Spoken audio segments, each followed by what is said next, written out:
असे काय झाले होते की सासूने आपल्या सुनेचे दुसरे लग्न केले, तेही आपल्या लेकीप्रमाणे.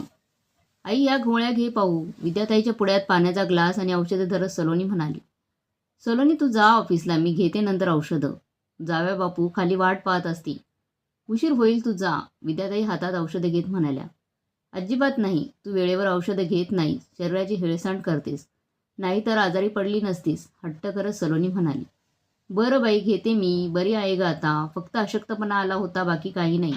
जागा बदलली की त्रास होतच, असं म्हणत विद्याताईंनी औषधं घेतली. नंदिनी आजीला त्रास देऊ नको, दुपारी औषधं घेत नाही का ते लक्ष दे, आपल्या 8 वर्षाच्या लेकीला समजावत सलोनीने मोर्चा किचनकडे वळवला. आई दुपारचा स्वयंपाक तयार आहे, फक्त गरम भात लाव दोघींना. बकुळा उशिरा येणार आहे, ती आल्यावर आवरेल सगळं. तू फक्त आराम करायचा, पाटील काकू येतीलच गप्पा मारायला, म्हणत सलोनीने बॅग उचलली आणि घराबाहेर पडली. सलोनी निघालीस का बेटा, सावकाश जा, मी आहे तुझ्या आईजवळ, काळजी नको करूस. समोरच्या फ्लॅटमधून पाटील काकू आत येत म्हणाल्या. त्यांचे आभार मानून सलोनी निघाली. एव्हाना रुपेशने गाडी स्टार्ट करून ठेवली होतीच. बाल्कनीतून विद्याताई आणि छोटी नंदिनी दोघांना निहाळत होत्या. सावकाश जा रे, पोचल्यावर फोन करा, त्यांना निरोप देत विद्याताई म्हणाल्या आणि पाटील काकूंजवळ येऊन बसल्या. विद्याताई खूप नशिबान आहात, मुलगी सांभाळते तुम्हाला. जावाईही भला माणूस आहे, नाहीतर आमचं वंशाला दिवा पाहिजे म्हणून अट्टहास केला आणि दिव्याने चांगलाच उजेड पाडला आयुष्यात.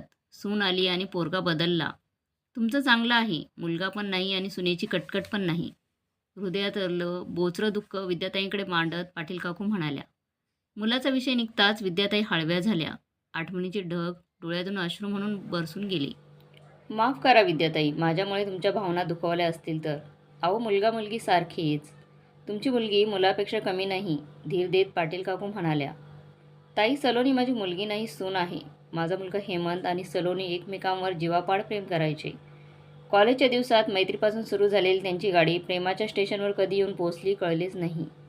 हेमंत खूप लहान असताना त्याचे वडील गेले. हेमंत माझ्या बाबतीत खूप हळवा होता. त्याची प्रत्येक गोष्ट माझ्याशिवाय परिपूर्ण व्हायचीच नाही.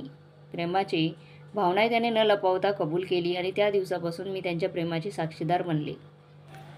इंजिनिअरिंग पूर्ण करत दोघांनी एकाच कंपनीत नोकरीही मिळवली. प्रेमाच्या हळव्या नात्याला 7 जन्मासाठी सप्तपदीच्या साक्षीने पवित्र बंधनात बांधण्याची वेळ आली होती. सलोनीच्या घरचे पिढीजात श्रीमंत, त्यामुळे प्रथमदर्शनी त्यांनी या विवाहाला विरोध केला. पण मुलीच्या सुखासाठी त्यांनी हट्ट सोडला आणि लग्नाला मान्यता दिली. अगदीच मोजक्या लोकांत विवाह करून लग्न सोहळ्यातील काही रक्कम दोघांनी स्वखुशीने अनाथ आश्रमाला दान केली. त्यानंतरचा प्रत्येक दिवस अत्तरासारखा सुगंधित होता. माझ्या घरी सून नव्हती, लेकच आली होती. हेमंतचे बाबा गेल्यानंतरचा माझा संघर्ष तिने हेमंतच्या डोळ्यातून अनुभवला होता. आम्ही सासूसून कमी, मायलेकीच जास्त बनलो होतो. माझ्या आईला आणि माझ्या बायकोला माझ्यासाठीच वेळ नसावा, कितीही मोठी शोकांतिका. एवढं सुंदर नातं निर्माण करणाऱ्या देवाचे आभार मानावे की मला एकटं पाडलं म्हणून दोष द्यावा कळतच नाही. उगाचा रुसवा आणत हे माझा हेमंत म्हणायचा.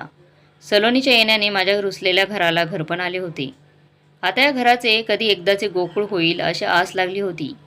आई आम्हाला एकमेकांना वेळ देऊ दे, आर्थिक आणि मानसिकरित्या परिपक्व होऊ दे, मग करूया स्वागत नवी पिढीचं, म्हणत हेमंत नेहमीच वेळ मारून न्यायचा. मुलांच्या सुखात माझं सुख म्हणून मी काही दबाव आणला नाही. मी नशीबच फाटकं घेऊन जन्माला आली असणार. दोघांचं लग्न होऊन 2 वर्षांचा सुखाचा कालावधी उलटला असेल. तोच माझ्या घरच्या सुखाला एकाकी नजर लागली नियतीची. सकाळी नेहमीप्रमाणे सलोनी आणि हेमंत ऑफिसला गाडीवर एकत्र जात असताना गाडीला अपघात झाला. सलोनी दूर गावतात जाऊन पडली. सुदैवाने तिला खूप थोडी जखम झाली, पण काळाने निशाणा साधला होता. तिच्यासमोरच माझा हेमंत रक्ताच्या थारोळ्यात पडला होता. हेमंतला अशा अवस्थेत पाहून पार कलमोडली पोर. त्याचं रक्ताळलेलं डोकं आपल्या मांडीवर ठेवून जीवाच्या आकांताने मदतीसाठी ओरडत होती. पण काळ जवळ आला होता. सलोनी, माझ्या आईची काळजी घे, तिला एकटं पाडू नकोस, आरक्त स्वरात म्हणत त्याने देह ठेवला. डोळ्या देखत त्या सावित्रीच्या सत्यवानाचे प्राण यमाने वेचले, पण हातबल ती काहीच करू शकली नाही. फुलपाखराप्रमाणे सुंदर आठवणीचे रंग मागे सोडत हेमंत आम्हा दोघींना पोरकं करून निघून गेला. हसते खेळात घरातून रडण्याचे नाद घुमू लागले. विधिवत त्याचं कार्य आटोपल्यानंतर सलोनीच्या आईवडिलांनी तिला कायमची माहेरी घेऊन जाण्याचा मानस बोलून दाखवला. नाही आई बाबा, हेमंत गेला म्हणून माझं या घराशी नातं संपलं असं होत नाही. मी अजूनही या घरची सून आहे.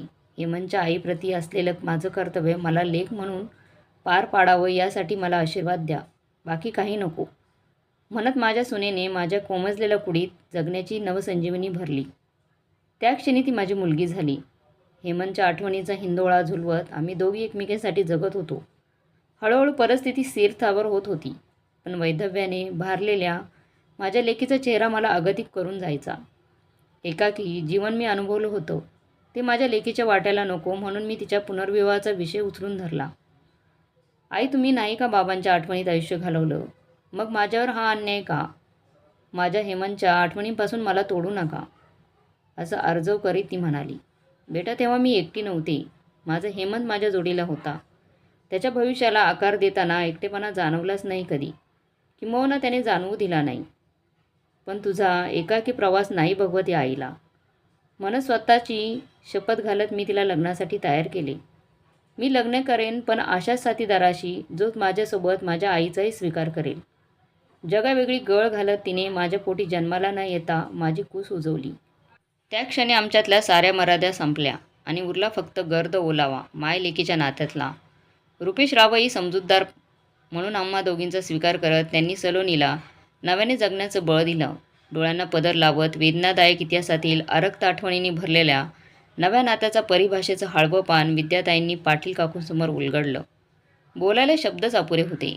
पाटील काकूंच्या डोळ्यातून उघळणारे अश्रू माय लेकीच्या जगावेगळ्या नात्याला अभिवादन करून गेले. अशी नाती असतात जी आपल्याला जगणं शिकवून जातात. ही कथा लिहिली आहे आर्या पाटील यांनी. मित्रांनो, तुम्हाला ही कथा कशी वाटली कमेंट बॉक्समध्ये नक्की कळवा. व्हिडिओ चांगला वाटला तर लाईक, शेअर, सबस्क्राईब नक्की करा.